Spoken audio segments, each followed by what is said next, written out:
अज़ूला अवतार the last Airbender series की main villains में से एक है, पर जैसा कि आप सभी लोगों ने भी नोटिस किया होगा, उसकी फायर का कलर बाकी सभी फायर बेंडर्स से अलग है। अवतार सीरीज़ में सभी फायर बेंडर्स की फायर का कलर येलो और ऑरेंज होता है, पर अज़ूला की फायर का कलर ब्लू था। अवतार सीरीज़ में कोई और ऐसा बेंडर नहीं है जो कि ब्लू फायर का इस्तेमाल करता हो, और अज़ूला की यही ब्लू फ्लेम्स अवतार सीरीज़ में उसकी पहचान बन गई थी। ये बात हमें खुद अवतार सीरीज़ में बताई गई थी कि ब्लू फ्लेम्स येलो फ्लेम्स से ज़्यादा गर्म और ताकतवर होती हैं, पर अज़ूला की फ्लेम्स हमेशा से ही ब्लू कलर की नहीं थी।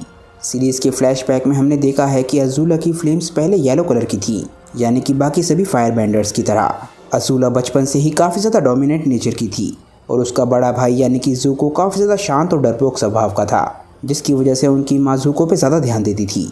और क्योंकि अज़ूला बचपन में काफ़ी ज़्यादा मजबूत इरादे की थी और काफ़ी ज़्यादा शैतान भी थी, इसीलिए उनकी माँ अज़ूला के बजाय ज़ूको के साथ ज़्यादा समय बिताती थी, और इसी वजह से अज़ूला बचपन से ही ज़ूको से जलने लग गई थी।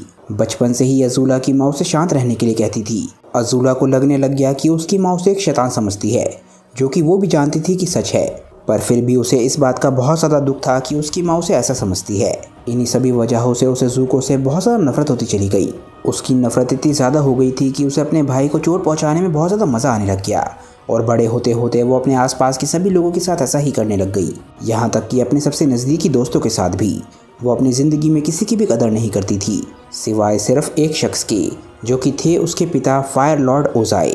एक प्रिंसेस होने के नाते वैसे भी उसे कभी किसी गलती की कीमत नहीं चुकानी पड़ी, और यही चीज़ उसके नेगेटिव नेचर और इमोशंस को और भी ज़्यादा मजबूत बनाती चली गई। उसकी ज़िंदगी का सिर्फ एक मकसद रह गया था, और वो था किसी भी तरीके से अपने भाई को नीचा दिखाना और अपने फादर के सामने अच्छा दिखना, ताकि वो अपने फादर फायर लॉर्ड ओज़ाई की सक्सेसर बन सके, यानी कि अगली फायर लॉर्ड।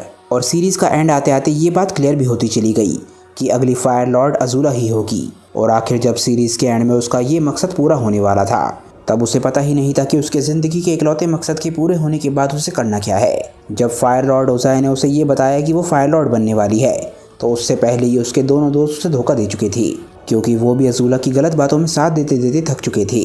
और ये बात भी और ज़्यादा क्लियर होती चली गई कि वो अज़ूला के साथ इसलिए नहीं है कि वो उसके दोस्त हैं, बल्कि वो अज़ूला के साथ इसलिए थे क्योंकि वो उससे डरते थे।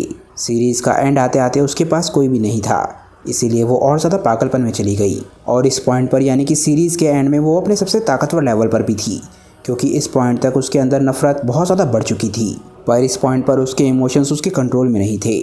उसे पता ही नहीं था कि अब उसे आगे ज़िंदगी में करना क्या है। उसका इकलौता मकसद पूरा हो चुका था, इसी वजह से वो पागलपन में जाती चली गई। वो देख चुकी थी कि अब जब वो फायर लॉर्ड बनने वाली है, तब भी उसके पास कुछ भी नहीं है। उसके मन में शांति बिल्कुल भी नहीं थी, और एंड में अब उसके पास कोई भी नहीं था, ना ही दोस्त और ना ही फैमिली। और अवतार द लास्ट एयरबेंडर सीरीज जहाँ पर ख़त्म हुई, वहाँ पर अज़ूला का अंत काफ़ी ज़्यादा दुखद था।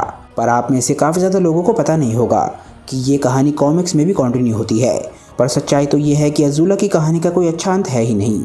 आप लोगों ने एक कहावत के बारे में सुना होगा कि कुछ लोग कभी भी नहीं बदलते हैं, और सीरीज़ की कंटिन्यूशन में भी कुछ ऐसा ही होता है। कॉमिक्स के कंटिन्यूशन में भी हमने अभी तक यही देखा है कि अज़ूला को अपने भाई को परेशान करने में काफ़ी मज़ा आता है, पर उस बारे में हम उस कहानी को कवर करते वक्त जानेंगे। पर क्या अज़ूला की फ्लेम सिर्फ उसकी नफ़रत की वजह से ब्लू रंग की थी, या फिर उसका कोई और रीज़न भी था? अज़ूला शायद फायर बेंडर्स के इतिहास में सबसे ज़्यादा टैलेंटेड फायर बेंडर थी, और बचपन से ही वो अपने टैलेंट को शो करने लग गई थी। अवतार सीरीज़ में हमने बहुत सारे टैलेंटेड बेंडर्स को देखा है, जिनमें से एक थी टॉफ। टॉफ भी ब्लाइंड होने के बावजूद एक बहुत ही महान अर्थ बेंडर थी, और शायद अवतार सीरीज़ के इतिहास में वो सबसे ज़्यादा टैलेंटेड अर्थ बेंडर थी। उसी ने मेटल बेंडिंग को भी इन्वेंट किया था, पर टॉफ ने मेटल बेंडिंग सिर्फ अपने मज़े के लिए इन्वेंट नहीं की थी। उसके इन्वेंशन के पीछे कारण ये था कि उसे किडनैप कर लिया गया था, और उसे किसी भी तरीके से अपने दोस्तों की मदद करनी थी, यानी कि ये एबिलिटी हमेशा से ही उसके अंदर थी। पर यह एबिलिटी तब बाहर आई जब उसके पास कोई और ऑप्शन नहीं रह गया था, और आखिरकार जब उसके पास मेटल को बैंड करने की ज़रूरत और मोटिवेशन आई, तब जाके वो मेटल को बैंड कर पाई।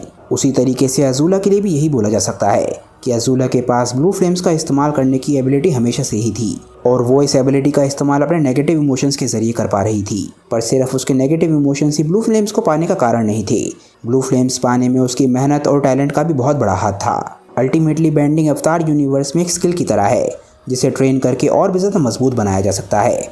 और अज़ूला ने भी अपने इमोशंस का इस्तेमाल करके और अपने टैलेंट का इस्तेमाल करके अपनी फ्लेम्स को ब्लू बनाया है। आपको क्या लगता है कि क्या अज़ूला सिर्फ लकी थी कि वो ब्लू फ्लेम्स का इस्तेमाल कर पाई, या फिर आप इस वीडियो से एग्री करते हैं? मुझे नीचे कमेंट्स में ज़रूर बताइएगा। अगर आपको वीडियो अच्छी लगे तो वीडियो को लाइक ज़रूर कीजिएगा, और चैनल को ऐसी ही वीडियोज़ के लिए सब्सक्राइब कीजिएगा। मैं जल्द ही मिलूंगा आप लोगों को ऐसे ही एक और वीडियो के साथ। तब तक के लिए बाय दोस्तों और थैंक्स फॉर वॉचिंग।